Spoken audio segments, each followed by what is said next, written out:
বাইরে তো তুললো সাথে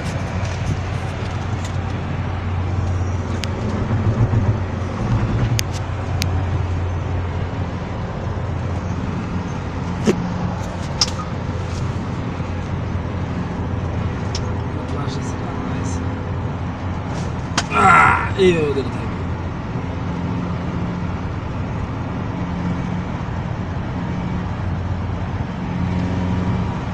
সাদির ভাই এটা কি রাস্তা নাকি এটা এয়ারপোর্টের রাস্তা ভাই আচ্ছা এয়ারপোর্ট যাওয়ার রাস্তা হ্যাঁ এয়ারপোর্টে নতুন করছে আমার ভালো লাগে বুঝলি তাই হ্যাঁ তিনজন যে এয়ারপোর্টের রাস্তা ক্যামেরা এয়ারপোর্টের রাস্তা আমার খেয়ে হ্যাঁ এয়ারপোর্টের রাস্তা খয়ে গেল কাকে বন্ধ হয়ে গেছে এয়ারপোর্টের রাস্তা হ্যাঁ এখন জিলিক নেই বুঝছে নতুন দেখুন